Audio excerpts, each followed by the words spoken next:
It didn't feel like a month of break, but it felt like 1 year of break.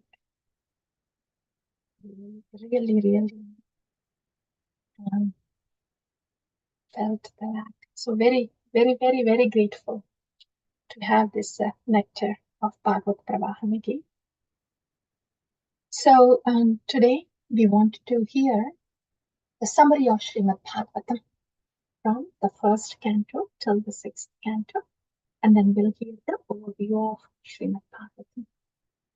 So what have we received so far since the very beginning of start of this Bhagavata Pravaha? We have heard the overview of Srimad Bhagavatam, yeah, and then how Srimad Bhagavatam is Lord Krishna himself. After that, we heard about the whole Bhagavatam in 1 hour. That we have done in the very beginning. Yeah. And today we will be doing that half of that Bhagavatam summary, almost in 1 hour. So that we have done. After that, the first canto, second canto, third canto, fourth canto, fifth canto, sixth canto. We have heard all these 6 cantos. And today we will be hearing the summary of first to sixth canto and the overview of seventh canto.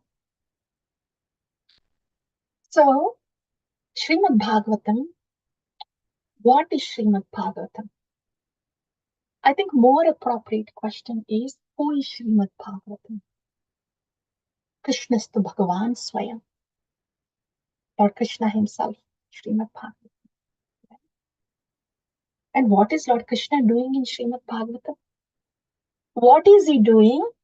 To whom is he doing? Lord Krishna, in the form of Srimad Bhagavatam, he is doing Atra Sargo Visargascha Stanam Poshanamutaya Manvantara Ishanukada Nirodho Muktirashraya. That's what he's doing in Srimad Bhagavatam. As Srimad Bhagavatam, Lord Krishna incarnated as Grandharaja Srimad Bhagavatam, and he is doing this to us. This is why all these 10 things are the 10 subject matters of Srimad Bhagavatam. Atra sargo visargascha stanam poshanamutaya manvantara ishanukada nirodho muktirashraya. These are the 10 subject matters of Srimad Bhagavatam. So, what are these? Sarga is primary creation.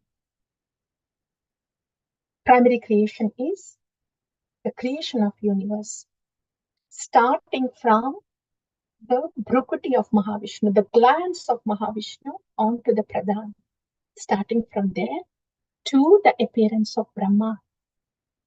All that is primary creation. That's the ingredients for the material creation by Lord Vishnu is primary creation. And all the creation that happens or continues after the appearance of Brahma is secondary creation. So Sarga is primary creation, Visarga is secondary creation. Atra Sargo Visargascha Sthanam. Now that the creation has done, is over, the primary and secondary, all the jivas that are present in this material world, they have to be given a sthanam, a shelter, a place. So all these jivas, 8,400,000 species, they are placed at different places in this Brahmanda. That is sthanam, placement. Yeah. Poshana. Now that these jivas are placed at different locations in the Brahmanda, all the jivas should be maintained. Poshana. That is Poshana or maintenance, both materially and spiritually. Lord is doing all this. Sarga, Visarga, Sthanam. He has given a sthana, placement, and he's doing the Poshana. Sargo Visargasya Sthanam Poshanam Utaya. Utaya is Mamaivamse Jivaloki. Jiva Bhuta Sanatana. All the jivas that are present in this Brahmanda, they have an uti. Uti is a natural inclination, impetus that comes from each jiva. Yeah. And the seventh canto actually is more about uti. The natural inclination of Prahlad Maharaj, natural inclination of Hiranyakashipu. How one is divine and the other one is demonic. So the inclination that springs up from the jiva is called uti. So that's how uti is the next subject. Stana, Poshana, Utaya. Then Manvantara, Ishanukata. Manvantara. How the Lord is appearing in each Manvantara. Every day of Brahma has 14 manus. In each Manvantara, the Lord is appearing to rescue us. Each Manvantara, each Manvantara. And whenever he is appearing, there is Ishanukata. Isha, Anukata. Isha and Anu, the followers of Isha, devotees. So there's always pastimes happening between the Isha and Anu, the devotees. That is Isha Anukata. So that is also happening. The whole Bhagavatam, yeah, from beginning till the end is Isha. Manvantara, Isha Anukata. Nirodho Muktir Ashraya. Nirodha, dissolution. Mukti, liberation. Ashraya, shelter. Yeah. So now that all the material creation is done and Manvantara, Isha Anukata is happening, and when all the jivas, they need to be given liberation. How is that liberation obtained? By the ashraya, taking the ashraya, bhakti to Bhagavan. That is complete liberation. Yeah. And now that the material universe is there, the Brahmanda, it has to be destroyed, dissolution. That is Nirodha. There are different kinds of Nirodhas happening. Some dissolutions are happening constantly. The time is changing everything constantly. Starting from that Nirodha to the ultimate Nirodha, the life of Brahma, the death of Brahma. That is the ultimate one. And even more than that is the mukti, yeah, a liberation that a jiva obtains when situated in its natural constitutional position of bhakti. That is the ultimate one. So in this way, Nirodha is happening, dissolution is happening after the creation, and all the jivas that are there, they are given mukti through ashraya. In this way, all the 10 subject matters are present in Bhagavatam. In other words, Lord Krishna, in the incarnation of Srimad Bhagavatam, is very busy doing all this to us, the conditioned jivas. He has created, yeah, Sarga Visarga. And then he gave us a placement, Sthanam. We have different utis, inclinations. Based on that inclination, we will hear in the seventh canto how an ashraya can be taken. After that, each manvantara he is appearing, Ishanukata is happening, and for our sake, again, dissolution again, and then creation again. So Nirodha, and then giving mukti through ashraya. Lord Krishna is really busy as Bhagavatam, doing this to us. What is this speaking to? The karuna of Bhagavan, kripa, sharanyam karunarnavam. Karuna arnavam is the ocean of karuna. Sharanyam, he is the only one worth taking shelter of. Sharanyam karunarnavam. This prayer is by Mother Suniti. When she was talking to Dhruva Maharaj, this is what she says to Dhruva Maharaj. There's only one object that is worth taking shelter of. So, Sharanyam Karunarnavam. Take the shelter of that ocean of mercy. This is what Lord Krishna is doing in Bhagavatam, Srimad Bhagavatam. Busy with this 10 subject. Okay. Now, in these 10 subject matters that spread throughout the Bhagavatam. Sarga, Visarga. Visarga is also spread throughout the Bhagavatam, but more so in the third canto, like that. Sthanam is more present in the second half of the fifth canto. Poshana. Poshana is maintenance. That is also present throughout the Bhagavatam. Even seventh canto also there is Poshana, but more so in the sixth canto. Like that. So all these 10 subject matters are spread throughout the Bhagavatam, but they are present more so in specific cantos. That we are going to see today. As we cover those in specific cantos, we will see how each canto is linked to one another. The flow of Bhagavad Gita from the first canto to sixth canto, how it is like a flow with a continuity. As we see the flow, we will hear the summary too. And when we are hearing the summary, we will see what subject matter of Bhagavatam is covered. So that's our plan today. I think now we can go to the slides. If we have some visual anchor, it will be good. So I'll bring up the slides.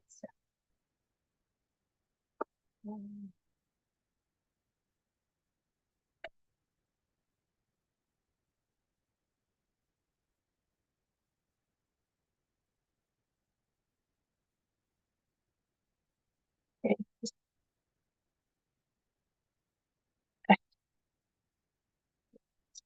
Go to screen mode. Screen.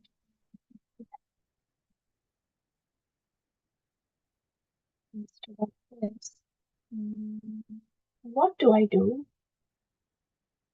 Just for the slideshow, yes. Yeah, this is good. Okay. These are the 10 subject matters of Srimad Bhagavatam. We have already just heard. Yeah. How Ashraya of Lord Krishna is the central one. 10 subject matters.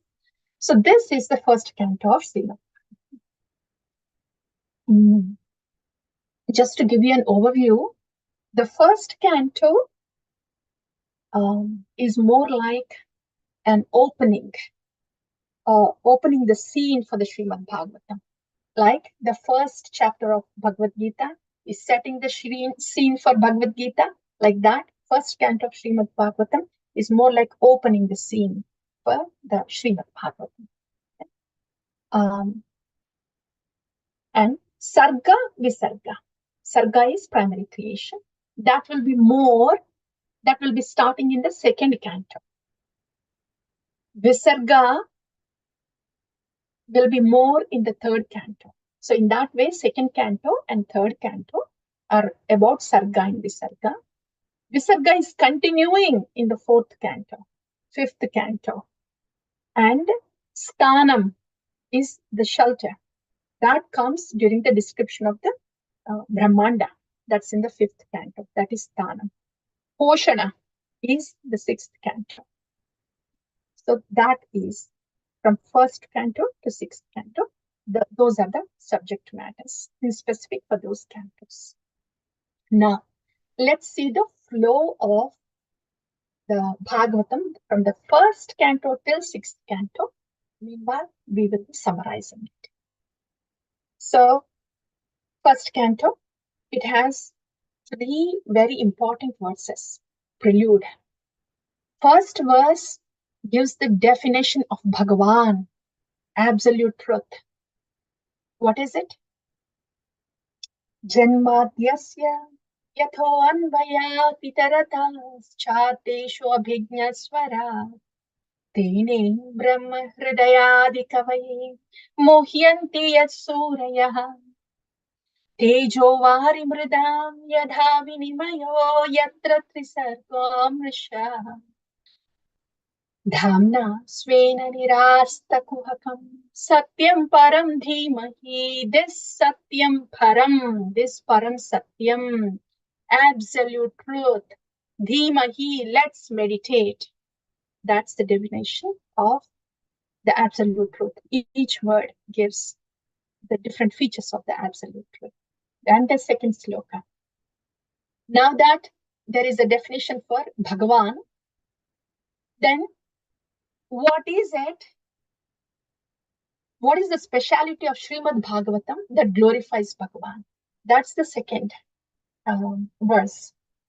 Dharma projita kaitavo atra paramo nirmatsaranam satam Vedyam vastavamatra vastu shubhadam tapatrayon Srimad Bhagavate Mahamunikrite Kim va parairishvaraha Satyo hridyavarudhyate yatra kritibi sushrushabhistakshana. This Bhagavatam is beyond Kaitava Dharma, beyond Dharmartha Kama Moksha. So that's the speciality of Bhagavatam and glories of the Bhagavatam. And the third verse is, now that the introduction of Bhagavan has happened and the speciality of Bhagavatam has been said, now the invitation is given to come hear this Bhagavatam. Nigama kalpataror kalitam phalam sukhamukhadamritadrava samyutam pibata bhagavatam rasamalayam muhuraho rasika bhuvi bhavukaha. This is the only purpose of our life. Muhuraho rasika bhuvi bhavukaha. Oh Jiva, you have only one purpose. Muhur at all times, sada. Muhur aho rasika bhuvi bhavukaha. Drink this nectar of Bhagavatam. These are the three verses opening up Srimad Bhagavatam prelude verse. The rest of the first canto can be divided into three parts. First part is about the 6 questions and answers. Second part is about appearance of Srimad Bhagavatam. And the third part is about Parikshit Maharaj. These are the buzzwords. Okay. The first one, what are the 6 questions and the 6 answers? 6 questions. First is, what is the ultimate good of humanity? What is the essence of all scriptures? Answer is the same, bhakti. And the third question is, what is the purpose of Lord Krishna's appearance? To attract the pure souls. Fourth and fifth questions are, what are Purushavasaras and Leelavataras? They are all described from second to third, the chapters in the first canto. And of course, the avatars, they are all described further in Srimad Bhagavatam too, but specifically here. And the last one is Dharma. Where does Dharma take shelter of after Lord Krishna's disappearance? That's the last question. And the answer is Srimad Bhagavatam. Dharma takes shelter of Lord Krishna that is present in the form of Srimad Bhagavatam. After hearing that, Parikshit Maharaj asks, oh, okay, so that's Srimad Bhagavatam. How did this Srimad Bhagavatam appear? Srimad Bhagavatam is heard by Parikshit Maharaj. This is all by the questions of the Naimisharanya sages, right? Yeah. So Srimad Bhagavatam is heard by Parikshit Maharaj and recited by Suta Goswami. So, can you please kindly tell us about this appearance of Srimad Bhagavatam? With that, the second topic in the first canto comes, that is Narada Vyasa Samvada, because that's where Srimad Bhagavatam appeared. And there, Vyasadeva was morose, and then Narada comes there, and he glorifies bhakti and instructs Vyasadeva to write everything that reflects the glory of Bhagavan and bhakti. And then Narada he gives his life story also and tells him how bhakti was so potent that he just took the prasada from the Bhakti Vedantas, served them, heard from them, and that's it. He became a Mahajana. That's how potent bhakti is. So please go ahead, glorify bhakti and Bhagavan. He says that to Vyasadeva. And then Vyasadeva sits in the meditation. In the meditation, he sees Bhagavan, the external energy, and the Jiva Tattva. He sees that the Jiva is bound by external energy, but can be relieved from the external energy by the process of Bhakti Yoga. He sees that in his vision, Vyasadeva. And then he starts compiling that, and he starts speaking that to Sukadeva Goswami. Yeah, because Vyasa was taught Sukadeva Goswami in the beginning.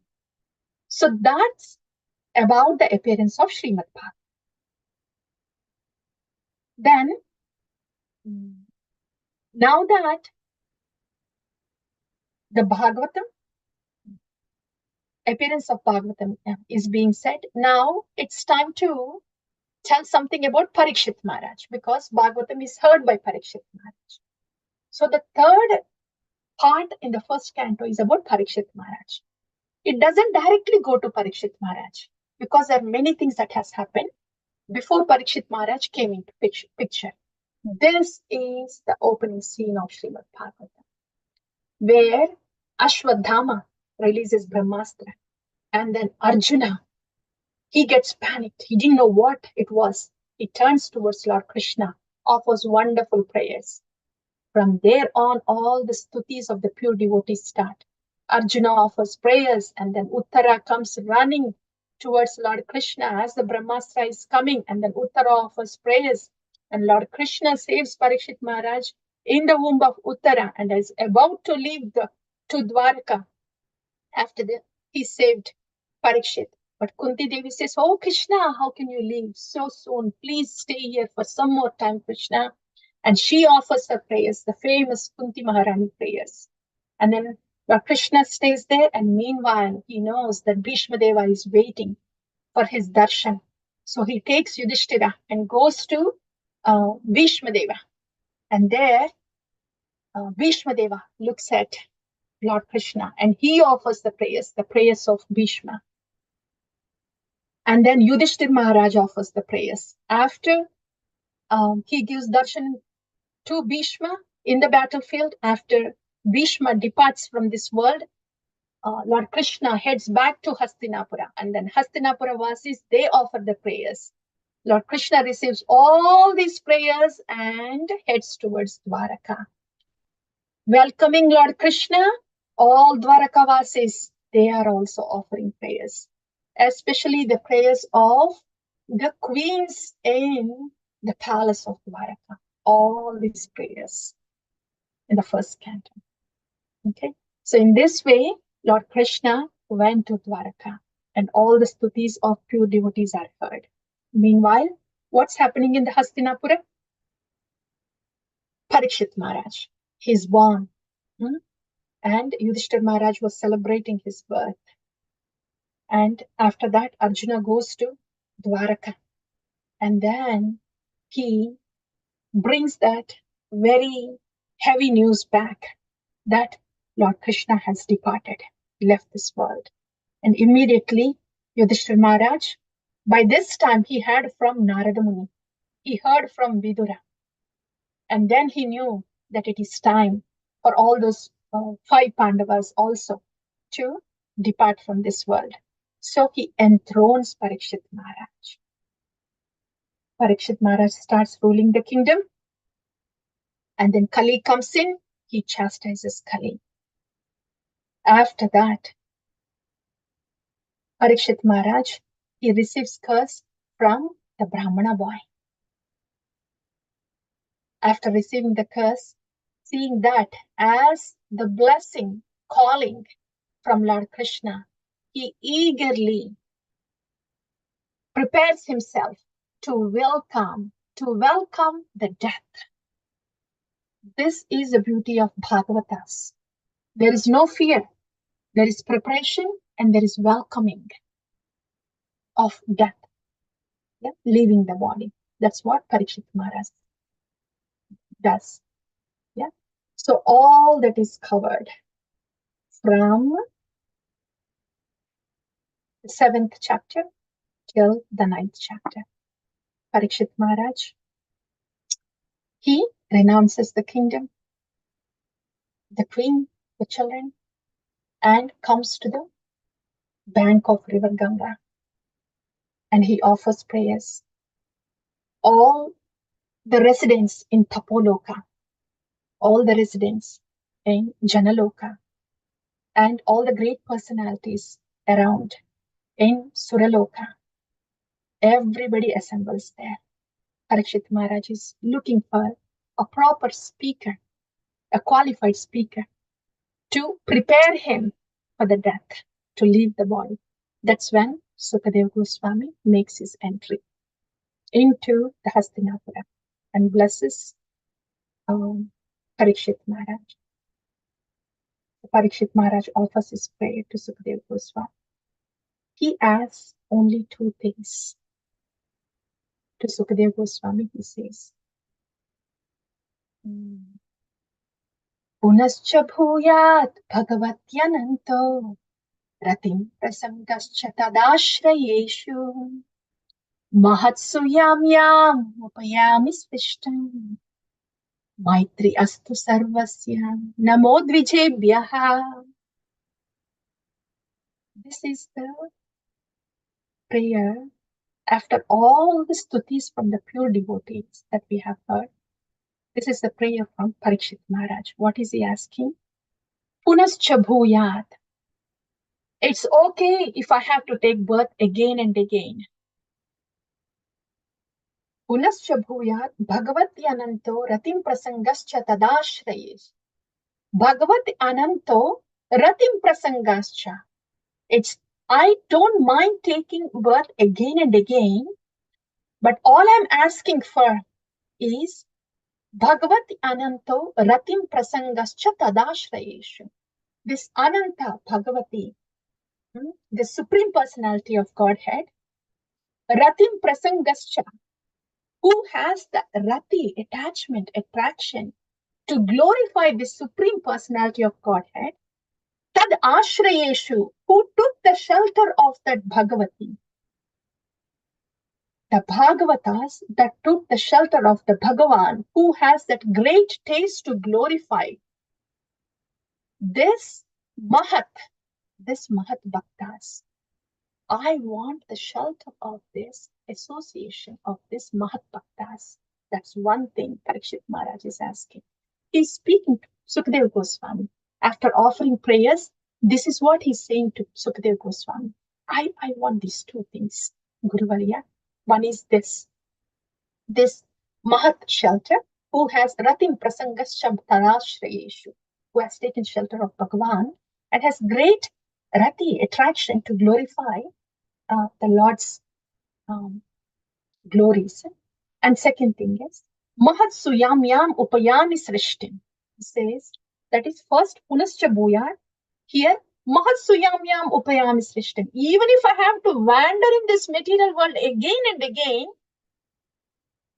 I want the boon of, one is he already asks, the second one is Maitri Astu Sarvatra Namo Dvijebhyaha.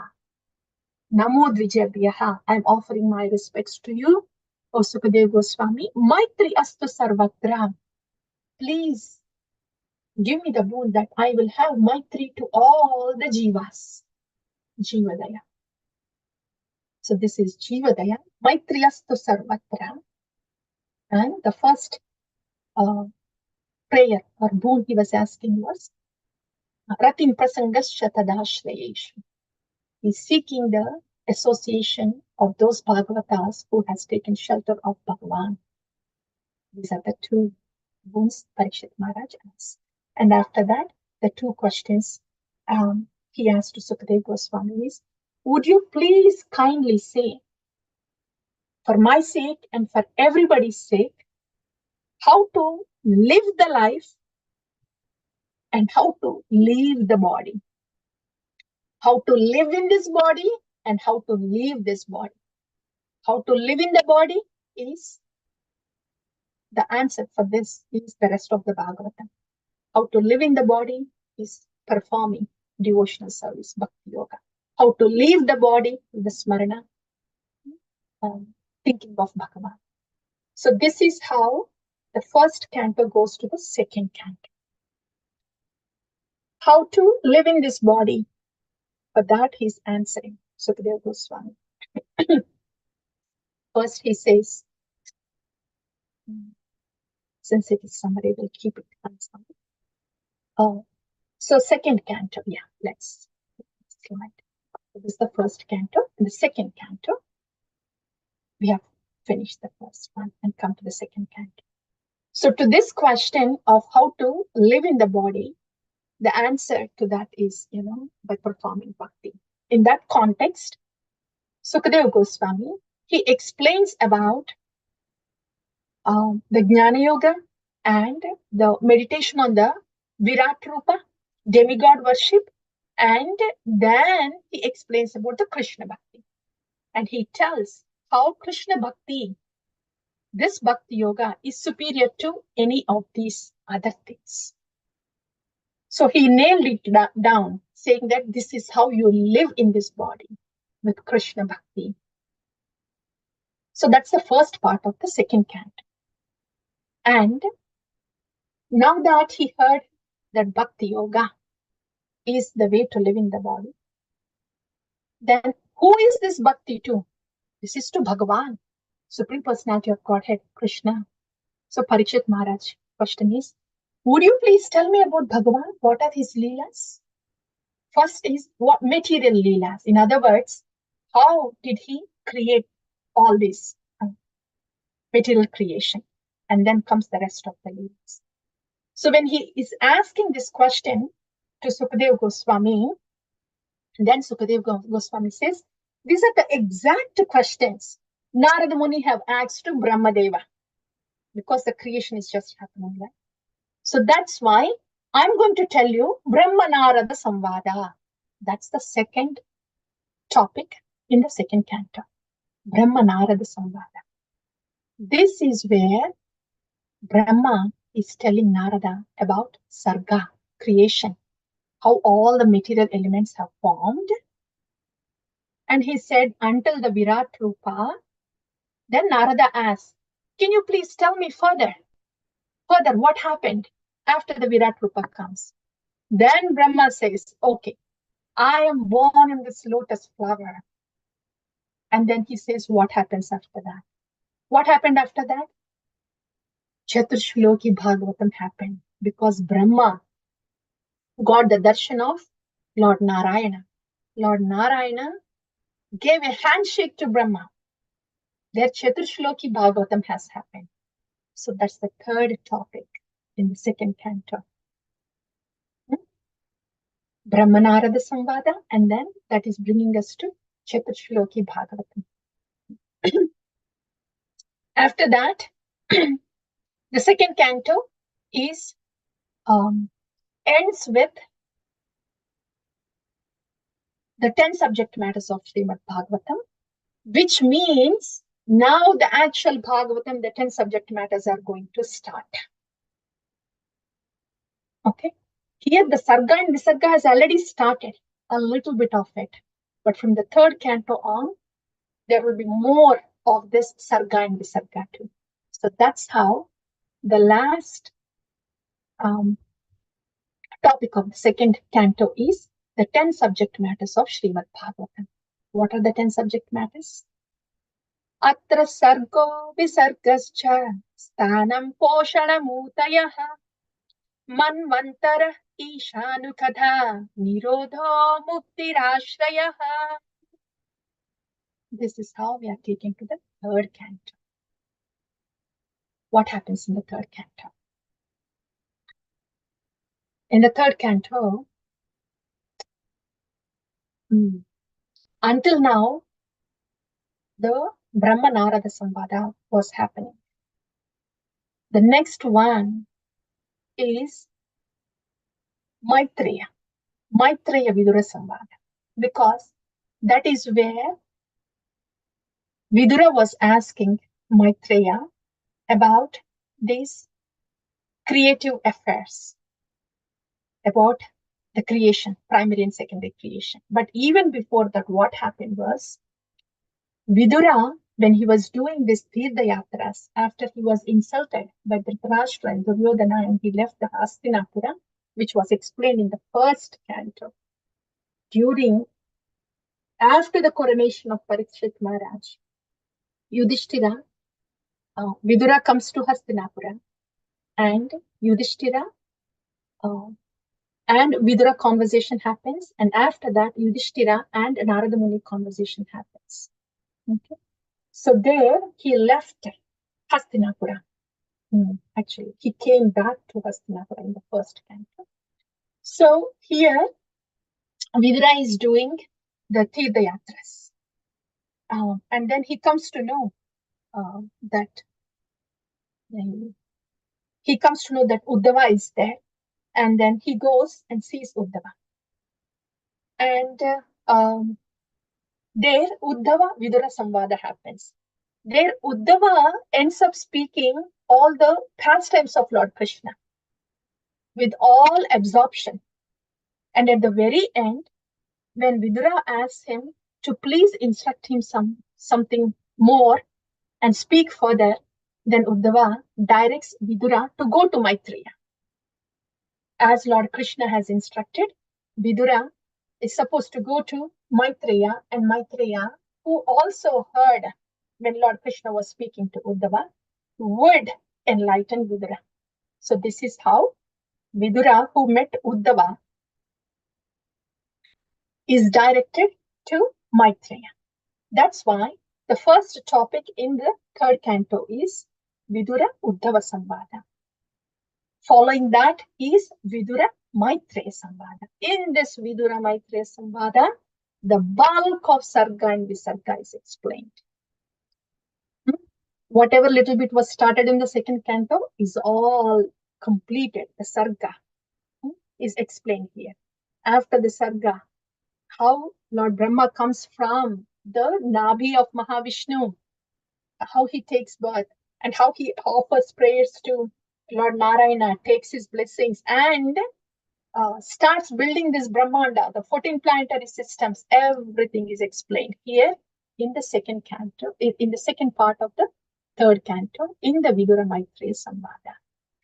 So now that Brahma has appeared, and he has built this Brahmanda with these 14 planetary systems, he has to fill, right? So he wanted to give the bodies to all the jivas through, by this time, from Brahma came first one, the Kumaras, and then Narada Muni, and then Rudra, and then 10 sages from his body.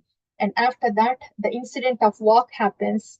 And after that, Brahma does even more tapasya. And then Swayambhu Manu and Shatarupa comes.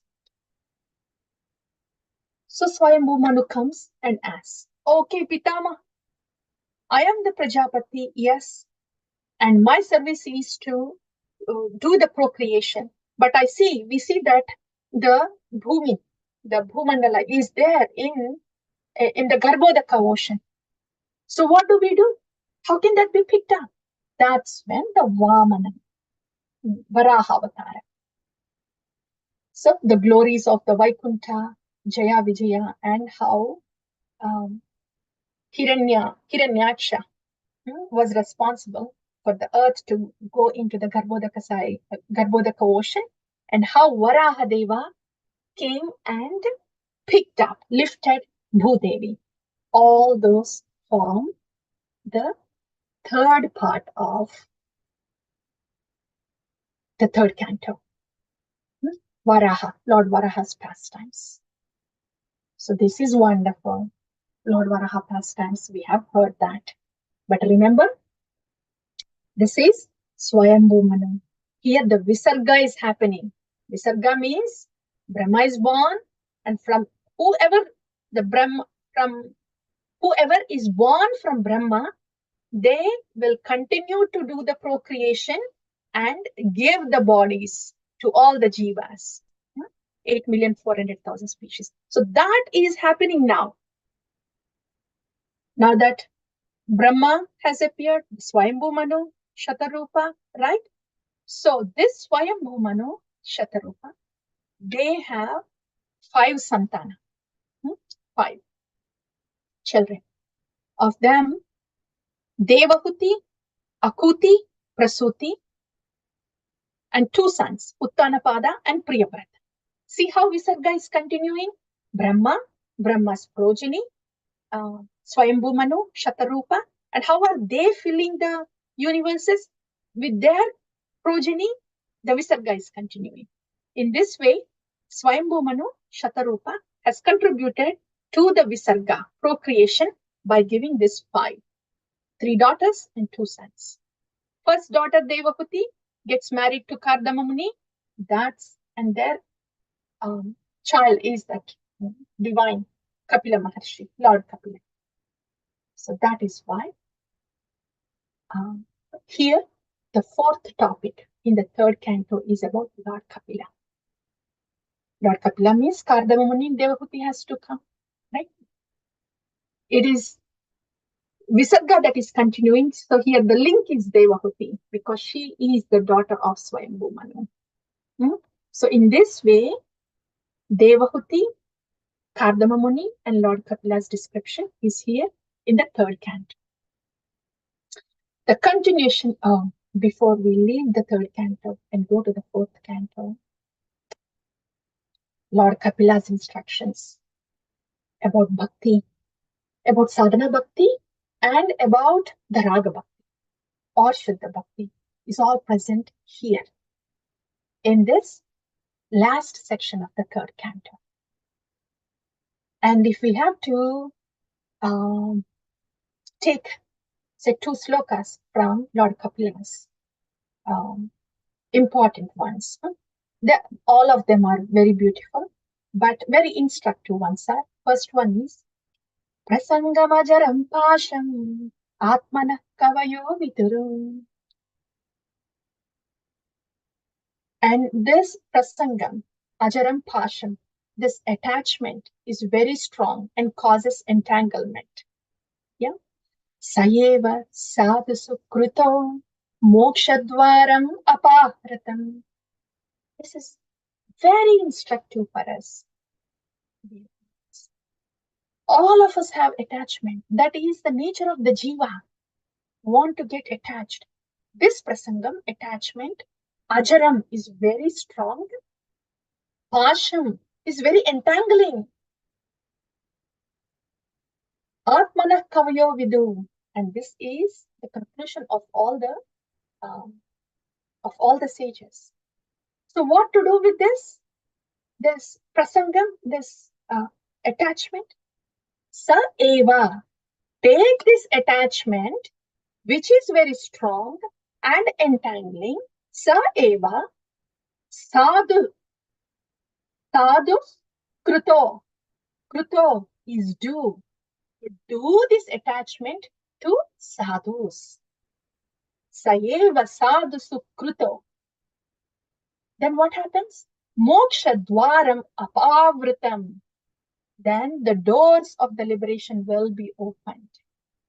This is the key point. Very key point. This is why we say Guru Nishta is the turning point. It means the attachment to the Guru Tattva.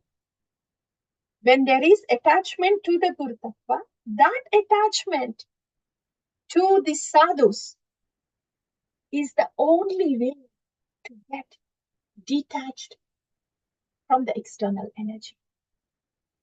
And this attachment to the sadhus will open the doors of liberation.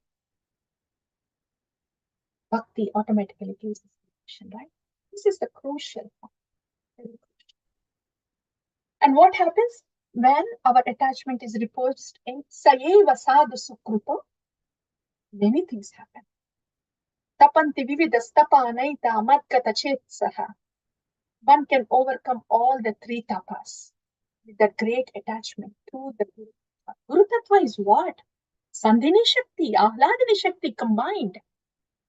Only the Sandhini Shakti and Ahladini Shakti of Lord Krishna can overcome the Maya Shakti of Lord Krishna. So that is the Tattva of the Guru. Yeah. So what does it do when the Jiva gets attached to Guru Tattva? Then tapanti vividas tapanaita madgata chetasaha. They can overcome all kinds of tapas, three kinds of tapas. Adhyatmika, Adidaivika, Adibhautika. Not only that, what else happens? What happens? This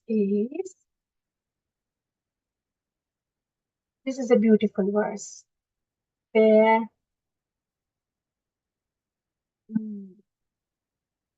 bhakti. Oh goodness, this is a beautiful one. Where Shraddha Bhaktir Rati. Shraddha Ratir Bhaktir Anupanishyati. When we are with the sadhus singing the glories, it will come. It will come.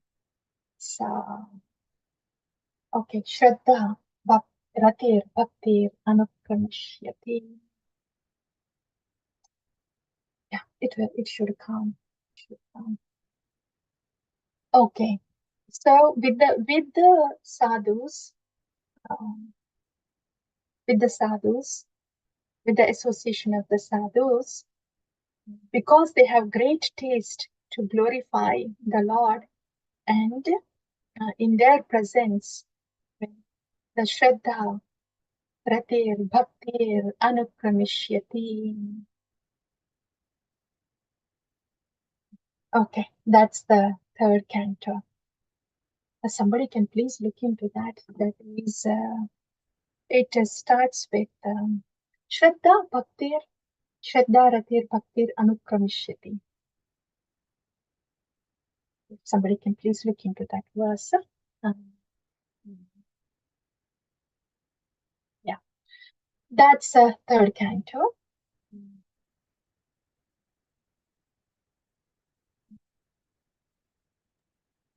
Mataji, it's 3:25:25. And what's the first word, Mataji? Satam prasangam. Yes, thank you. Satam prasangam mama virya samvido bhavanti hritkarna rasayana kataha yajjoshanat apavargavatmani shraddha ratir bhaktir anukramishyati. Satam, the sadhus. Satam prasangam mama virya samvido. Thank you so much, Mataji. These sadhus, when we have attachment to these sadhus, not only tapanti vividas tapanaita, not only we get rid of all the tapas, but these sadhus, satam prasangam mama virya samvido, they are addicted to sing my virya samvido, my glories. That joshanad apavargavatmani. With this attachment to the sadhus, by hearing my glories coming out from their lotus mouth, the Joshanad Apavargavatmani is liberation. Yeah, that is done. And not only that, Shraddha, Ratir, Bhaktir, Anukramishyati. It is what? From Sadhu Sangha, Anartha Nivritti, Nishta, Ruchi, Asakti, Bhava, Prema, everything happens. And that is the strength of the association of the sadhu. This is what Lord Kapila is saying. So again, we heard it from Parikshit Maharaj, and now Lord Kapila is saying the same thing about the sadhu, the association of the sadhu. What is the effect of sadhu? Why is it like that again? Because in the very beginning of Bhagavad Pravaha, we were hearing from Srila Narottam Das Thakura. What was he singing? Oh, Vaishnava Thakura, please give me the mercy. You are carrying Govinda in your heart. This is why. These Sharanagata Bhaktas, these sadhus, because they carry Govinda in their heart, they are totally Krishnamaya. So they're like very strong magnets, and we are like weak iron, iron bars. So when this strong magnet, when this little iron filament is associating with the strong magnet and constantly associating, what happens? Repolarization happens. This iron filament also becomes magnet. This is the effect of the association of sadhus. Sadhu means Sharanagata Bhaktas, who are totally sheltered, complete shelter of. So that's what Lord Kapila says. That way, the third canto, in this third canto, we have heard about. This is actually, we are in Visarga. We are hearing that Devahuti's son, Devahuti and Kardamuni, they have 9 daughters and 1 son. We have heard from Lord Kapila, the 9 daughters, right? And who are the rest? This will flow through in the 4th canto. The rest are these. See, from Devahuti and Kardamuni, Lord Kapila and 9 daughters. And from Akuti, Yajna and Dakshina.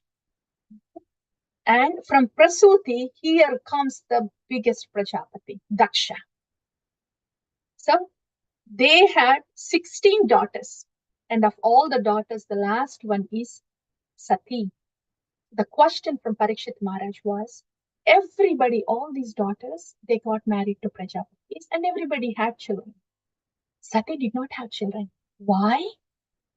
That leads to the major first part of the 4th canto, which is Daksha Yajna, about Sati. Yeah? There we have heard about how Daksha insulted Shiva, Lord Shiva, and finally Daksha is chastised. That. So that's the first part of the 4th canto. Devahuti's part was the end of the 3rd canto. Sati is the first part of 4th canto because she is the daughter of Prasuti. So Devahuti is ending the 3rd canto, Prasuti is starting the 4th canto. And a little bit of Akuti's progeny, Yajna, is also mentioned there. So in this way, the 3 daughters are covered. Who is left now? 2 sons. Uttanapada is the next one. Who is the son of Uttanapada? Dhruva. So that's why the second part of the 4th canto is about Dhruva Charita. And if we go into Dhruva Charita, we just want to stay there. So we'll continue with the summary. So that's Dhruva Charita. And we have heard about Dhruva Charita. And then the lineage of Dhruva continues. Many come. And amongst them is the more prominent one is Anga. So Anga Maharaj was also glorious. And Anga's son is Vena, the bad king. Yeah? From the churning of thighs of Vena comes Prithu Maharaj. So that's how the 3rd part in 4th canto is Prithu Charita. Dhruva Charita and then Prithu Charita. From Prithu, if you remember, we are not going in detail about Prithu Maharaj, all the glorious activities. But he had a son named Antardhana. He was the son who brought the horse again and again from Indra, twice. And that's Antardhana is the title given by Indra. His name is Vijitatsva. So Vijitatsva, he continues the lineage. Prithu Maharaj, then Vijitatsva, and then many other come. And then comes Prachina Barhishat. Prachina Barhishat's sons are Prachetas, the 10 Prachetas. That's the last part of the 4th canto. In this way, 4th canto has covered the Prasuti's daughter Sati's Charita, and Uttanapada lineage is all covered in the 4th canto. Dhruva, Dhruva Charita, Prithu Charita, and then Prachina Barhishit and Prachetas. Done. Fourth canto. Right? So this is all Visarga continuing. And remember, Pracheta's son is the biggest Prajapati, Daksha. So Daksha is here, born to Prachetas here, but more of the Dakshas will be described in the next canto. So this is fourth canto until Prachina Barhishat and Prachetas. Who is left over now? One son of Swayambhu Manu. So far, three daughters we have heard, and then one son. Uttanapada lineage is covered in the fourth canto. So fifth canto will be Priyavrata. He is the second son of Swayambhu Manu. So that's why this is all we have covered. Fifth canto is Priyavrata. Priyavrata's son, Agnidra. And then Nabhi, Rishabhadeva. These are all great personalities. Priyavrata, he duplicated himself into the second son, remember? And then he was circling around the Bhumandala. And because of his chariot wheels, all these oceans were formed. That's Priyavrata, right? And Agnidra. After that, Nabhi and Lord Rishabhadeva. Lord Rishabhadeva's son, Bharata. Bharata has 3 lives. King Bharata, Dear Bharata, and Jada Bharata. This is the first half of fifth canto. Fifth canto is easy to remember, only 2 halves. First half is about Priyavrata and his descendants. The second half is Sthanam, the whole description of Brahmanda. Okay, fifth canto is easy, right? And so this is fifth canto from the whole Priyavrata descendants, and this is the second part about whole Brahmanda. And after the description of this Brahmanda, when Sukadeva Goswami explained about in detail about the hellish planets, then Parikshit Maharaj is like, what is this happening to the Jivas? What did I hear in the first canto? All the stutis of the pure devotees. And what did I hear up until now? Glorious Dhruva Charita, Prutu Charita, and Prachina Barhishat, and how Prachetas have done their devotion, and Priyavrata, and then Bharata. This is the glory. This is how a human life should be. And what is this? These are the hellish planets. So how can Jiva be rescued from these hellish planets? That was the question Parikshit Maharaj had. To answer that question, Sukadeva Goswami moves to the sixth canto, saying that, oh, this is how a Jiva can be rescued from the hellish planet. Because there was a person named Ajamila who was about to go to the hellish planet, and I'll tell you how he's rescued. This is how it goes to sixth canto. But before going to sixth canto, one prayer of the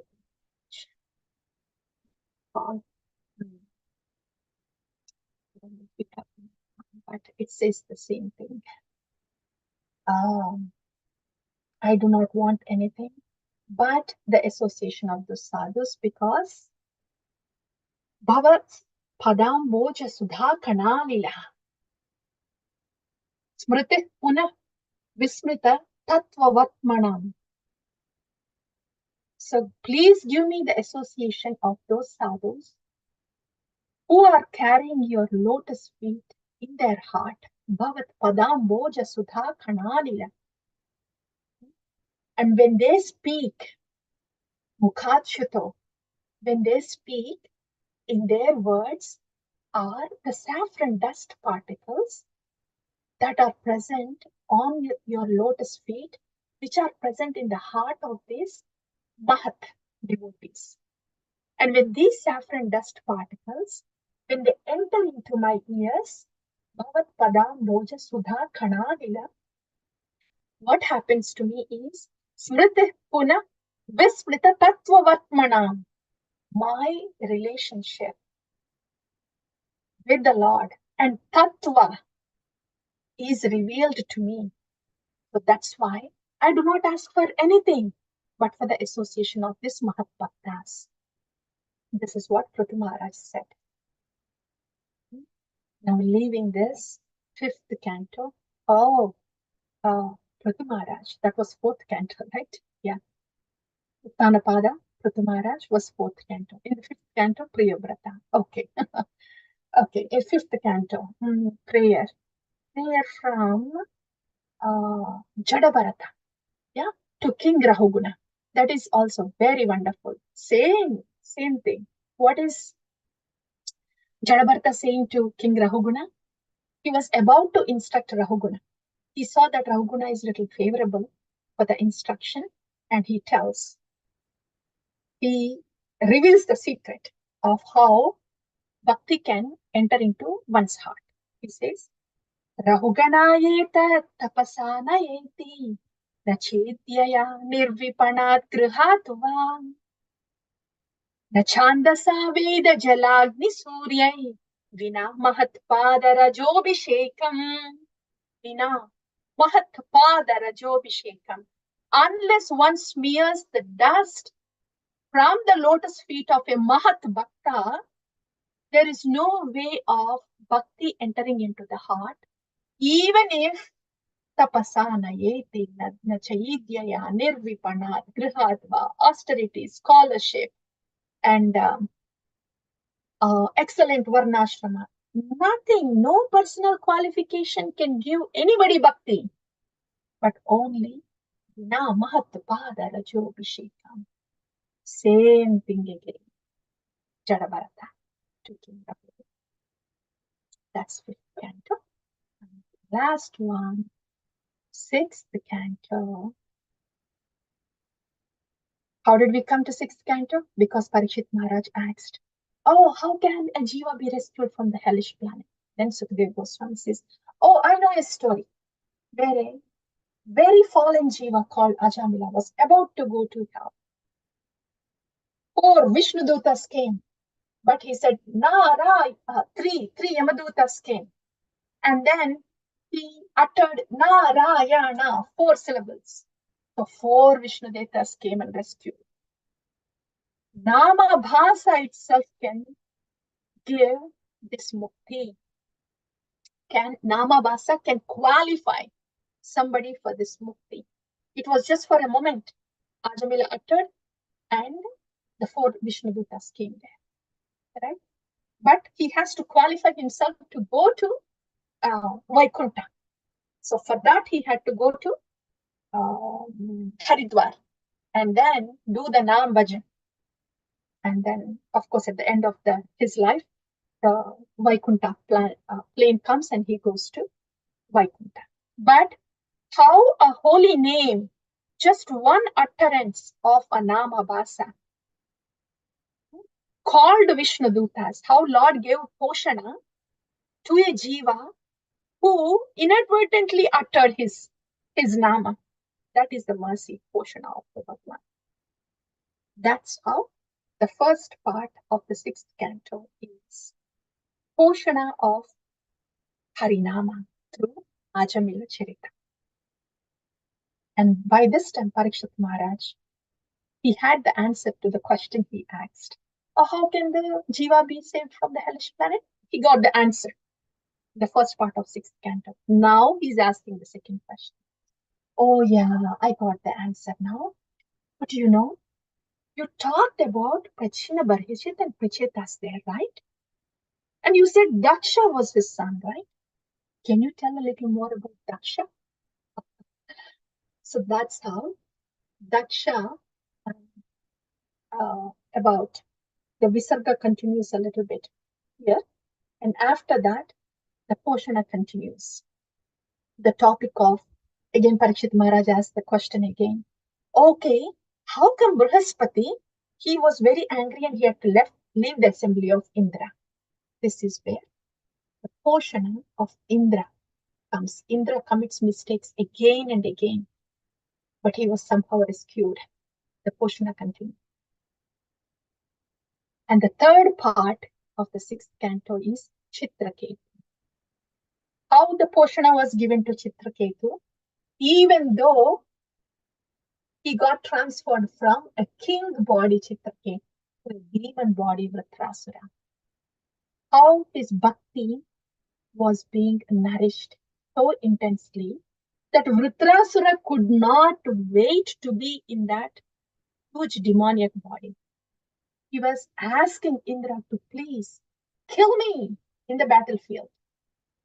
In the battlefield, he was encouraging Indra to kill and release him from this demoniac body so he can be with his with the sadhu who gave him Sankarshana, that's Narada Muni. So that's Poshana of Chitraketu through Vritrasura body, how Vritrasura got attained the place of the sadhus, that Narada Muni. That's Poshana of Chitraketu. And very Poshana of Diti. She did this vrata to have children, Kumsayana vrata. Her intention was to kill Indra, but she was instructed to do the vrata of Vishnu by her husband. Because she was doing the vrata of Vishnu, Lord Vishnu did the Poshana to her and Indra also. In that way, the progeny of Diti, who were sliced by Indra, they become Maruts, demigods. All of them win-win situation. Diti also got Poshana, Indra also got Poshana, because Diti was doing the Vrata for Lord Vishnu. In this way, the Poshana is all in the sixth canto. So this is the summary from the first canto, sixth canto. Sarga, Visarga, Sthanam, Poshana. The next one is Utaya. We'll hear about that in the next session. Utaya is, just to give an overview, it's very quick one. This is more about, we clearly know all about Prahlada and Narasimhadev. So first is the first part of the seventh canto would be the Hiranyakashipu and some philosophical discussion of, is the Lord partial? That's the first part in the seventh canto. And we will see the details, hear the details of it in the next session. Second part is about Prahlad Maharaj and how his divine qualities and his instructions to the sons of the demons. And the next part, the fourth part, would be Narasimhadev, appearance of Narasimhadev and prayers of Prahlad Maharaj to Narasimhadev. The last part is about Varnashrama Dharma. That's all about that. A quick overview of the seventh canto. And we will hear more about the seventh canto fresh in the next session. Yeah. So we will pause here, dear devotees. Yeah. Generally, it is our custom to summarize, right? We'll try to do that in 1 minute from the first canto to sixth canto. Okay. First canto, first 3 shlokas, prelude, and then the 6 questions and answers of the sages. Next one is Srimad Bhagavatam appearance. That's the second topic in the first canto. And the third topic is about Parikshit Maharaj. So buzzwords for first canto, 6 questions, Srimad Bhagavatam appearance, Parikshit Maharaj. Moving on to second canto, buzzwords. Different kinds of yogas and bhakti yoga. Actually, we have a slide here with the buzzwords. Maybe you can have a visual anchor while we speak about this. These are all the slides we have seen anyway. We have covered all this. I'll just show you the buzzword slide so you can have a visual anchor. Do we have it? Yes, this is good. is the ending slide. Questions, 6 questions. These are the prayers. Parikshit Maharaj, this is a little different here. Anyway, we will go with our flow. This Bhagavatam was repeated so many times. There are so many different slides. So I'll just say the buzzwords. You may please note down that go with the flow that we have had so far. So first canto, after the prelude 3 verses, comes the 6 questions, buzzword. Second one, Srimad Bhagavatam appearance. Third one, Parikshit Maharaj. Moving to second canto, different kinds of yogas and the supremacy of Bhakti Yoga. Then comes Brahma Narada Samvada. And the third part is Chaturshloki Bhagavatam. The fourth part is the 10 subject matters of Srimad Bhagavatam. Moving on to the third canto. Uddhava Vidura Samvada. Then Maitreya Vidura Samvada. Then Lord Varaha's pastimes. And then about Lord Kapila. Third canto done. Moving on to the fourth canto. There, descendants of Akuti and Prasuti, and in that regard, about Daksha Yajna. And then comes the rest of the Uttanapada's lineage. Pratacharita, Dhruvacharita, Prachina Barhishit, and Prachetas. And then going to the fifth canto is all about the descendants of Priyavrata. Priyavrata, Agnidra, Nabhi, Rishabhadeva, and Bharata Maharaj. That's the first section of the fifth canto. And the second section of fifth canto is Sthana, the Brahmanda, description of the Brahmanda. Then moving on to the sixth one is about Poshana. The first part is about Poshana by the Harinama through Ajamila Charita. And then the second one is more descendants from Daksha because of the question from Parikshit Maharaj. Then continuation of the Poshana is Indra. How? And after that, the third topic is Chitraketu or Vritrasura, Poshana of Chitraketu. The last one is Indra and Viti. That's it. Dear devotees, we'll pause here and